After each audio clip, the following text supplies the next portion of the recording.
ಶ್ರೀ ಗಣೇಶಾಯ ನಮ ಎಲ್ರಿಗೂ ನಮಸ್ಕಾರ. ನಾನು ನಿಮ್ಮ ಗೋವಿಂದ ಫ್ಲೋ.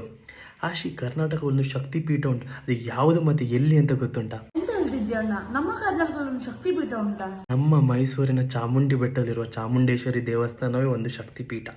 ಶಕ್ತಿಪೀಠ ಅಂದರೆ ಸತಿಯ ಮೃತದೇಹ ಎಲ್ಲೆಲ್ಲಿ ಬಿದ್ದಿರ್ತದೆ ಅದೆಲ್ಲ ಶಕ್ತಿಪೀಠ. ಅಕ್ಕ ಇದ್ರ ಹಿಂದೆ ಒಂದು ಒಳ್ಳೆ ಕಥೆ and ಒಳ್ಳೆ ವಿಷಯ ಇರ್ತದೆ ಅಲ್ಲ? ಹೌದಾ ಲಾಸ್ಟ್ವರೆಗೆ ಕೇಳು, ತುಂಬ ಇಂಟ್ರೆಸ್ಟಿಂಗ್ ಉಂಟು. ದಕ್ಷನ ಮಗಳಾದ ಸತಿ ಶಿವನನ್ನು ಕಂಡ್ರೆ ತುಂಬ ಇಷ್ಟ. ಸೊ ಅವನೊಟ್ಟಿಗೆ ಮದುವೆ ಆಗಬೇಕಂತ ತುಂಬ ಆಸೆ ಪಡ್ತಿರ್ತಾರೆ. ಆದರೆ ದಕ್ಷನಿಗೆ ಸತಿಯನ್ನು ಶಿವನಿಗೆ ಕೊಡಲಿಕ್ಕೆ ಸ್ವಲ್ಪ ಸಹ ಮನಸ್ಸಿರುವುದಿಲ್ಲ, ಯಾಕಂದರೆ ಅವನೊಬ್ಬ ಸ್ಮಶಾನವಾಸಿ. ಆದರೂ ಅಪ್ಪನ ಆದೇಶವನ್ನು ಮೀರಿಸಿ ಅವಳು ಶಿವನೊಟ್ಟಿಗೆ ಮದುವೆ ಆಗ್ತಾಳೆ.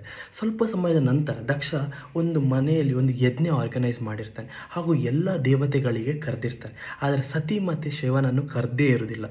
ಆದರೂ ಸತಿ ಅಪ್ಪ ಆರ್ಗನೈಸ್ ಮಾಡಿದ ಒಂದು ಯಜ್ಞವನ್ನು ಹೋಗಲಿಕ್ಕೆ ತುಂಬ ಆಸೆ ಇರ್ತದೆ. ಬಟ್ ಶಿವ ಹೇಳ್ತಾನೆ, ನೋಡು ಇದು ನಮಗೆ ಕರೀಲಿಲ್ಲ, ಸೊ ಹೋಗ್ಲಿಕ್ಕೆ ಆಗೋದಿಲ್ಲ. ಬಟ್ ಶಿವನ ಆದೇಶವನ್ನು ಮೀರಿ ಅವಳು ಅಲ್ಲಿಗೆ ಹೋಗ್ತಾಳೆ. ಅಲ್ಲಿ ಎಲ್ಲರ ಮುಂದೆ ಶಿವನ ಅಪಮಾನ ಮಾಡುತ್ತಾನೆ. ಈ ಅಪಮಾನ ತಡ್ಕೊಳ್ಳಿಕ್ಕಾಗದೆ ಸತಿ ಯಜ್ಞಕುಂಡಕ್ಕೆ ಹಾರಿ ಪ್ರಾಣ ತ್ಯಾಗ ಮಾಡುತ್ತಾಳೆ.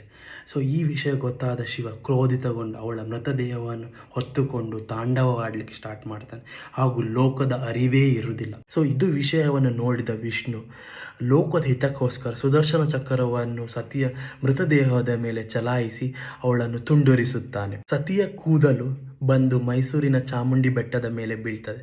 ಸೊ ಈಗ ಅದು ಒಂದು ಶಕ್ತಿಪೀಠ. ಇದೇ ಜಾಗದಲ್ಲಿ 9 ದಿನಗಳ ಕಾಲ ತೀವ್ರ ಹೋರಾಟ ಮಾಡಿ ತಾಯಿ ಚಾಮುಂಡಿ 10ನೇ ದಿನ ಮಹಿಷಾಸುರನನ್ನು ಸಂಹಾರ ಮಾಡಿರುತ್ತಾಳೆ.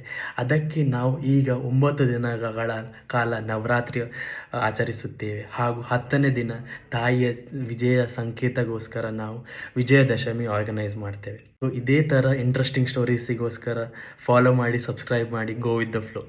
ಧನ್ಯವಾದಗಳು.